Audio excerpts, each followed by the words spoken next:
Behavior. Schools not only expect that students conform their academic practices to honor codes and accepted academic norms and customs. Outside of student academics, schools also expect students to behave in ways that maintain campus safety, security, and operations. Student misbehavior can seriously harm other students in their safety and distract them from their studies. Student misbehavior can also damage personal or real property and disrupt school operations. Schools thus discipline students for endangering or disruptive misbehavior. School behavioral discipline can be a very serious matter for a student, even resulting in school expulsion and, at the K-12 levels, transfer to an alternative disciplinary school. Take school behavioral disciplinary charges seriously, getting qualified defense advocacy when the stakes are high. Codes. Schools at all levels maintain student codes of conduct closely regulating student non-academic behavior. States generally require public elementary and secondary schools to adopt safe school programs, often including mandatory discipline for especially dangerous or disruptive acts like weapons on school premises or at school events. Student codes of conduct adopted under that legislation often have progressive levels of misbehavior, each level with its own more serious sanctions. Colleges and universities also maintain student codes of conduct closely regulating non-academic behavior. Disciplinary charges under behavioral codes are most common when students injure or threaten to harm another student or member of the school community, steal or damage property, commit a crime, or bring prohibited items onto campus. Beware disciplinary charges for behavioral misconduct. They can interfere with or even destroy your educational goals. Types. Student codes of conduct generally prohibit a wide range of behaviors. Student codes of conduct and the school officials who enforce them usually first focus on endangering behaviors, prohibiting fighting, assaults, threats, intimidation, harassment, bullying, hazing, initiation rites, weapons, explosive devices, and gang activity. Student conduct codes will also prohibit insubordination, disrespect, and disobedience toward instructors and other school officials, and unruly or disruptive behaviors interfering with instruction and school order. Student conduct codes will also prohibit property wrongs, including theft, vandalism, trespass, computer misuse, and unauthorized access to school records and files. Student conduct codes also address health and morals issues, prohibiting drugs, alcohol, tobacco, vaping, pornography, and lewdness. Federal Title IX legislation also requires schools receiving federal funding to prohibit, prevent, and punish sexual assault and harassment, including dating and domestic violence and stalking. Examine your school's student code of conduct for the wide variety of wrongs it prohibits. Sanctions. Student codes of conduct routinely grant broad discretion to school officials to impose a wide range of progressive sanctions to discourage and punish misbehavior and protect students in operations. Sanctions may begin with warnings and reprimands and progress to probation, loss of privileges, short-term and long-term suspensions, and expulsion. In K-12 programs, expulsion may result in transfer to an alternative disciplinary program or boot camp to satisfy mandatory education laws. Retention and graduation statistics for those reform schools are generally poor, given the troubled student population, low expectations, unstructured program, and low motivation. Beware behavioral disciplinary charges. Sanctions can seriously impede or even destroy your educational program. Impacts. The impact of behavioral discipline only begins with the loss of school privileges or interruption of schooling. Behavioral discipline of any degree can cause instructors, advisors, and mentors to withdraw their recommendations and other support.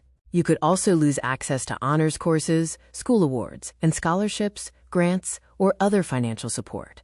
You may also not gain admission to a preferred college or university or to graduate or professional school. You could also find it difficult to obtain a professional license or certification. Your disciplinary record could also impact your reputation and relationships among friends, acquaintances, and the broader community. And discipline can impact job, career, and vocational training opportunities. Discipline can also discourage you, affecting your mental and physical health and outlook. Make your best effort to behave according to your school's rules and expectations. If you face disciplinary charges with high stakes, get qualified defense representation so that the charges don't defeat your educational goals. Procedures. Just as with academic misconduct charges, schools must generally provide protective procedures for students facing behavioral misconduct charges. You should receive fair notice of the nature of any charges against you. You should also have the opportunity to contest those charges in a fair hearing before an impartial decision maker. At the K-12 level, The disciplinary decision-maker may initially be your school principal. Your appeal of the principal's decision to impose discipline may go before the district superintendent, board, or a panel or official whom the board appoints. At the higher education level, your college or university would have a school official, often a dean of students or panel of school officials, to hear your matter. Appeals may go before a higher official such as a provost or vice president. Court review may also be available for violations of a student's procedural or constitutional rights. Defenses. Just because you face behavioral disciplinary charges does not mean that the school will necessarily find that you violated school rules or that the school will impose a disciplinary sanction. You may have one or more defenses to the behavioral disciplinary charge. Those defenses may include that you committed no wrong, the complainant misidentified you, or that the complainant was retaliating against you with a false report. The complainant may alternatively have misunderstood your actions or intentions. You too may have misunderstood the circumstances. You may have made an innocent mistake and thus lacked the guilty knowledge or deliberate intent to violate school rules. Get qualified defense representation if you face behavioral discipline with high stakes. Remediation.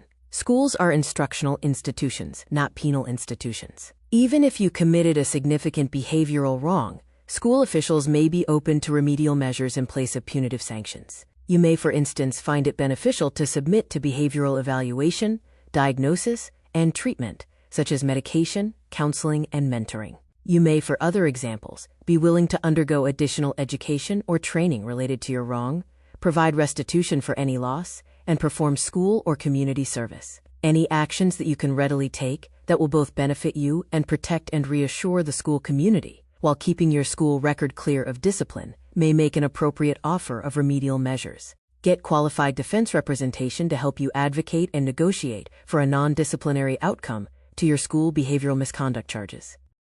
Disability. Some conduct that appears to be deliberate misbehavior may instead be a manifestation of an undiagnosed or unaccommodated disability. Indeed, federal law generally requires a K-12 school to conduct a manifestation determination review before changing the Individualized Education Plan, IEP, of any student because of alleged misbehavior. Don't let your school blame you for its own fault in failing to provide you with disability accommodations and services.